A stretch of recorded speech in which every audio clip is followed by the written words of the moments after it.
and welcome back to my channel. Well, today I'm going to do part 2 of my Underground Railroad series. If you didn't catch part 1, I'll link it here at the end of this video if you are interested in sewing along with me or just checking it out. During the series, I intend to go through each block and try to dig up the history on the blocks. Now, today's block is a little bit different and had sort of a muddy history, but as a reminder, the first block that I worked on, and I'm not doing these in any sort of order, was the churn dash block. So that's the first one that I worked on for my Underground Railroad quilt.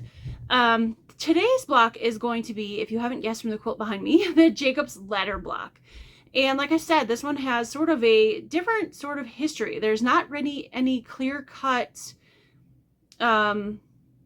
things that historians can point to as the exact time frame when this quilt block came around. There's debate whether it went all the way back to the Revolutionary War versus the Civil War, and historians, modern historians, quilt historians, have pretty much ruled out the Revolutionary War and feel this block started sometime in the early to mid 1800s.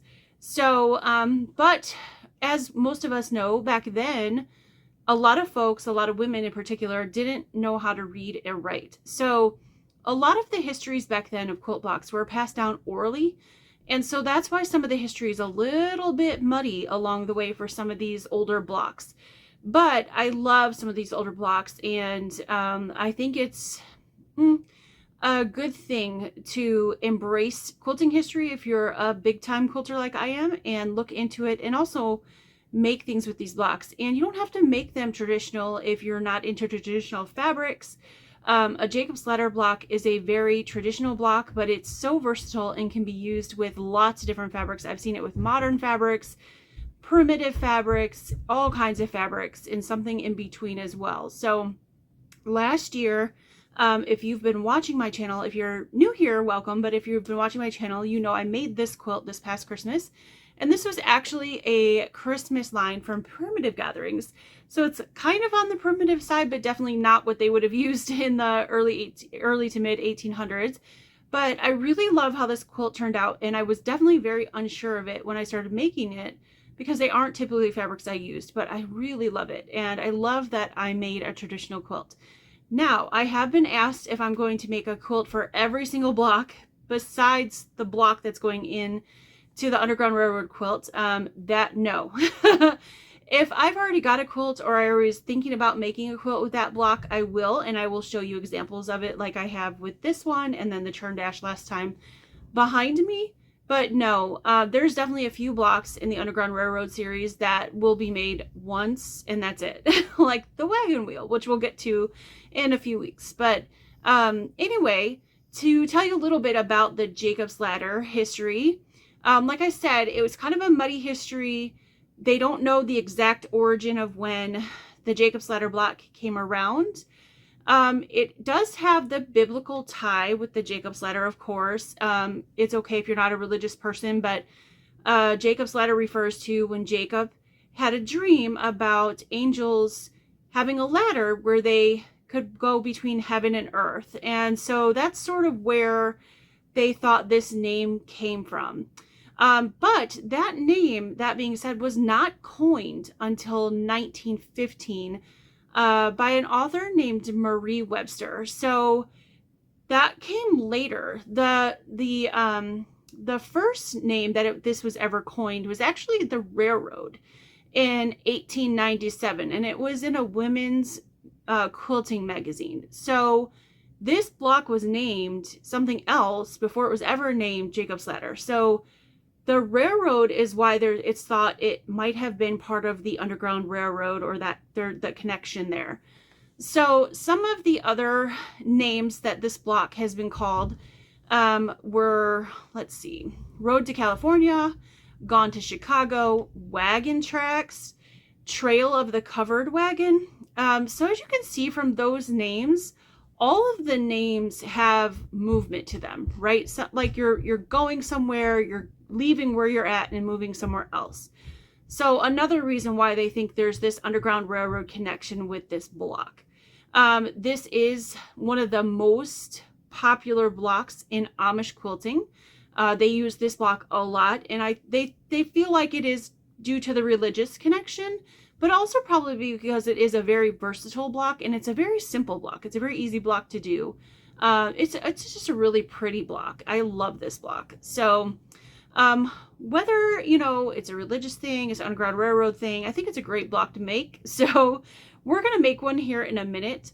And one of the other ties to the Underground Railroad is they thought that maybe this block, looking at the block behind me, each of the Jacob's Ladder blocks has 3 colors in it, a background color and then 2 other print or primary colors.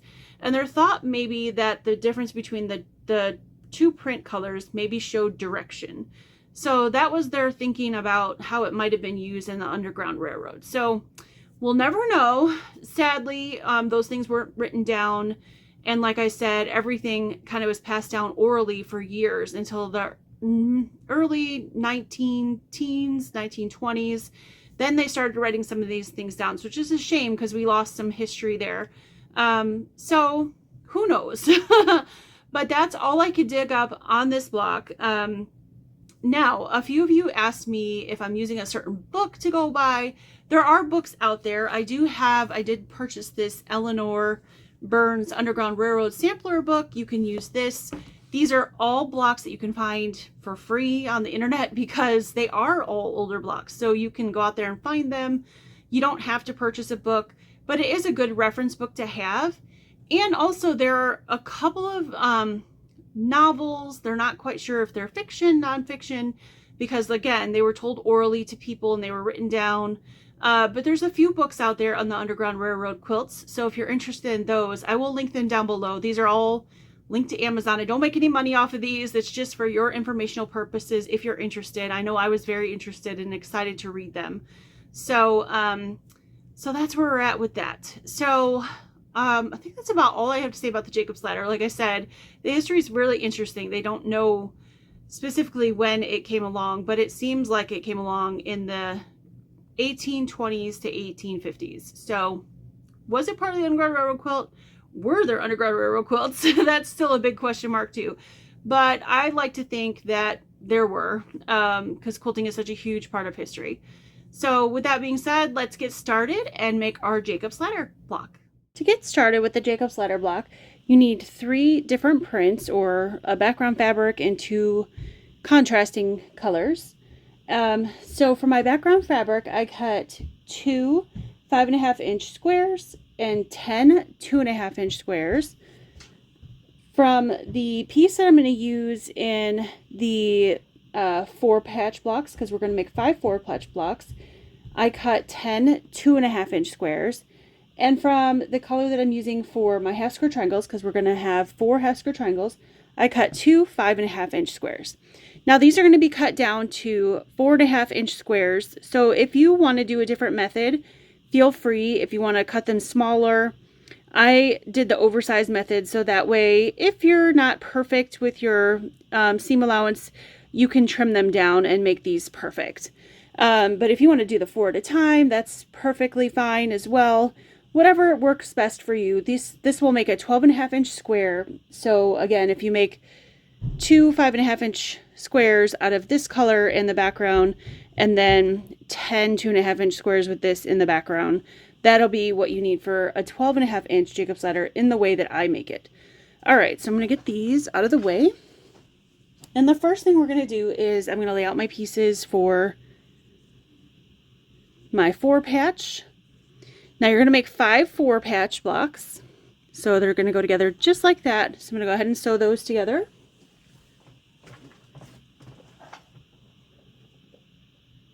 I like to make these first because they're a little bit easier. A Jacob's Ladder is made of half square triangles and 4-patch blocks, and it's just, once you get those pieces done, it's laid out like a 9-patch. So it's just the way that you put them together. So pretty simple block, just has a couple different components to it.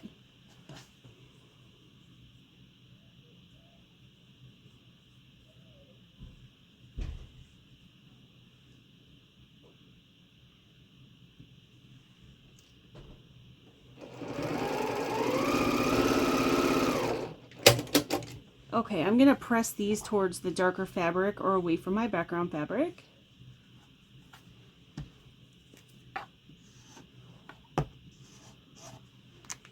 And I'm gonna grab my iron.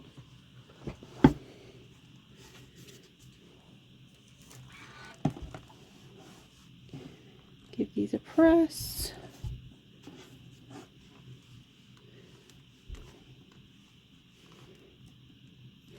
Okay. And now all we have to do is sew these together. Make sure they're going the opposite directions. So the backgrounds should be diagonal from each other as well as the prints. So we're just gonna put those together like that. Making sure that you're nesting those seams right in the middle. So because I pressed them both the same way, those should connect up right here, right against each other, and make for a nice intersection.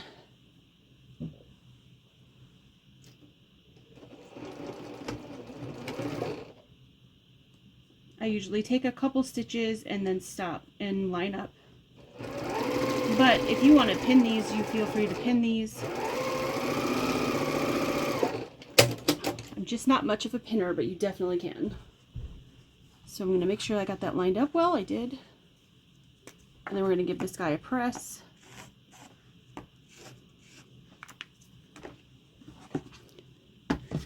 And like I said, you're going to make 5 of these. So if you want to chain piece them, that'll make them go a bit faster rather than doing one at a time. But I'm just going to show you one of each of these different components, and then we'll put the block together. All right, so there is our 4 patch.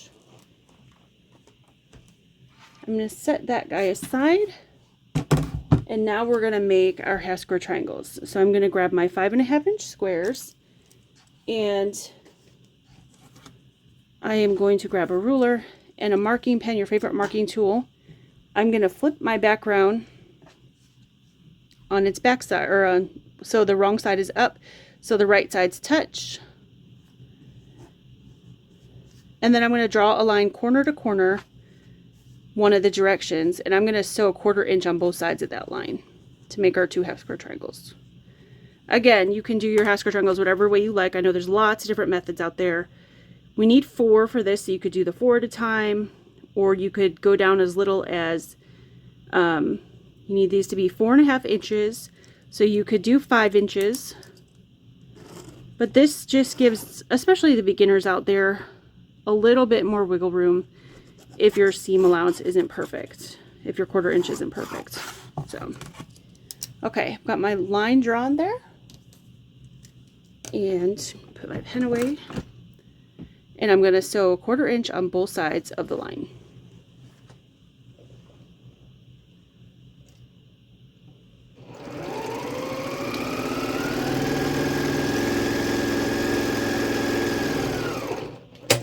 Now for the next part, we're going to cut these apart on that drawn line.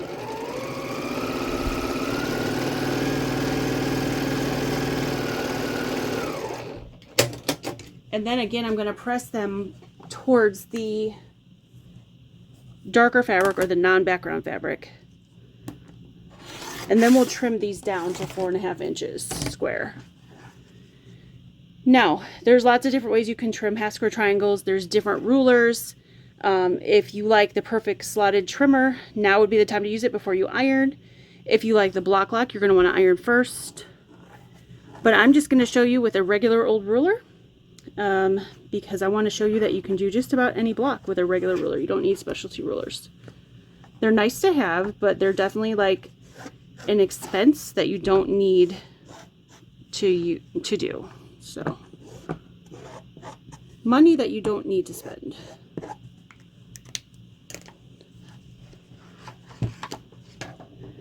I'm going on a retreat really soon, and they recommended bringing a block lock ruler of a certain size, and I do have a block lock, but not that size.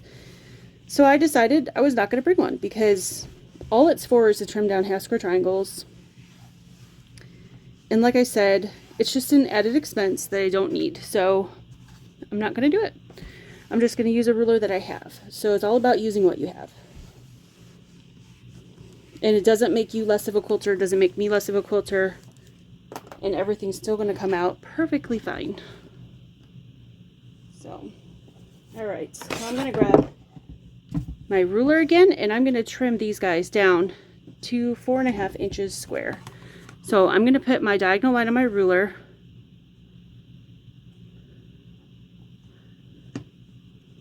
on the line that I sewed. I'm going to trim off 2 sides first, and there is a good bit to trim off. So like I said, if your 1/4 inch isn't perfect, it's okay, because you got plenty of room here. If you don't want to have as much waste, you can cut 5-inch squares instead of 5.5. And again.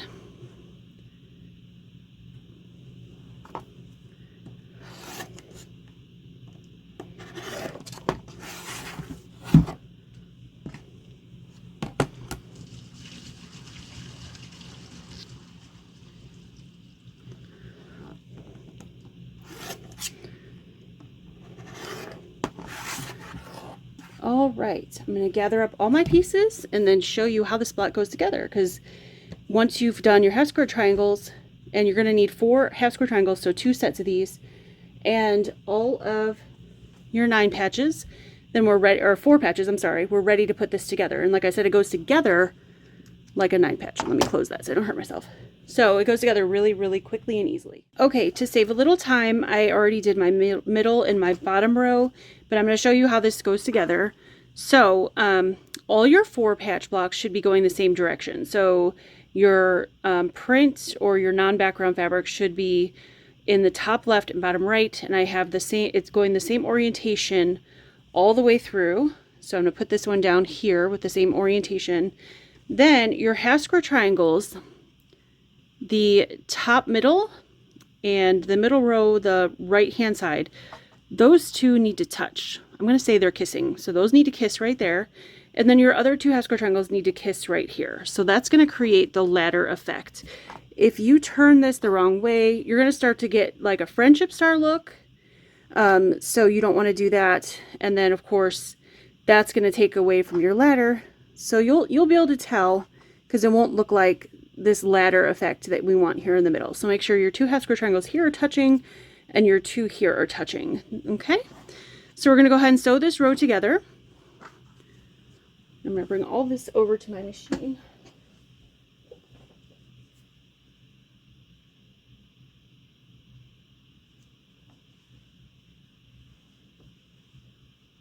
So you're just sewing this together like a 9 patch. You're putting 3 of these blocks in each row, or 3 of these units in each row to make your block.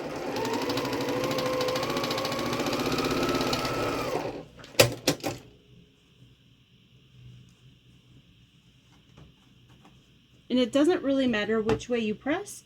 You can press one direction or the other, in and out, open, whatever you like, as long as you're happy with whatever way it's pressed.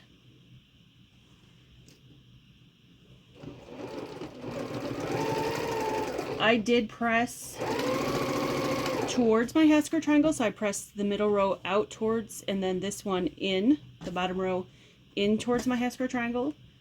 So I'm going to continue that for my top row so that they all nest together really nicely. And I chose to do that because there's less seams on the half square triangles than there are on the 4 patch blocks. So just helps it lay a little bit flatter.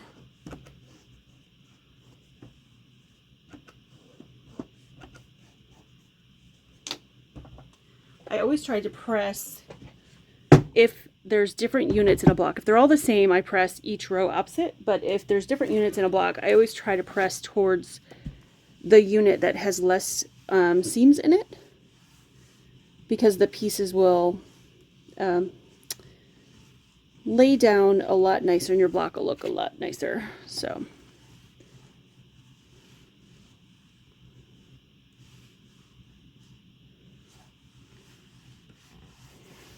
all right, so now all I have to do is add this block up here again. Make sure that those pieces are touching, because as you can see here, that would distort the look of the block. So I'm going to make sure that's touching, looks like we've got the ladder effect here going on, which is what we want. So I'm going to put those together and sew that together.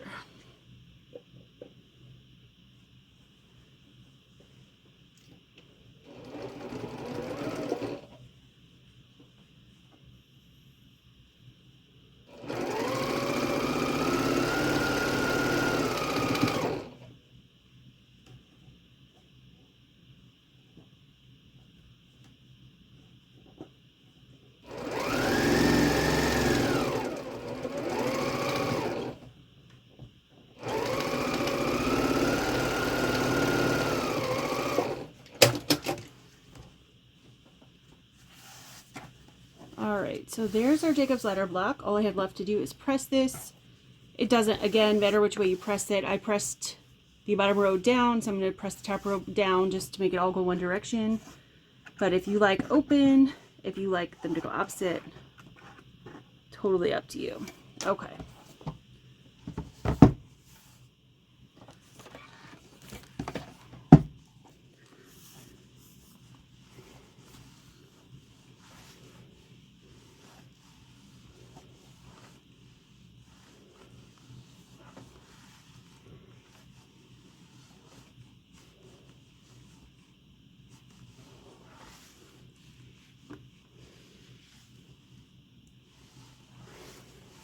Okay, here's our block. I love it.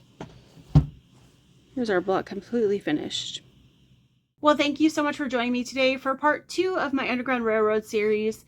Today's block was the Jacob's Ladder again, and so far we've done the turn dash block, which I know some of you are going to ask, but yes, I did decide to change my fabrics. I decided to go more likely of the colors of the Civil War era because it was kind of bugging me that I didn't.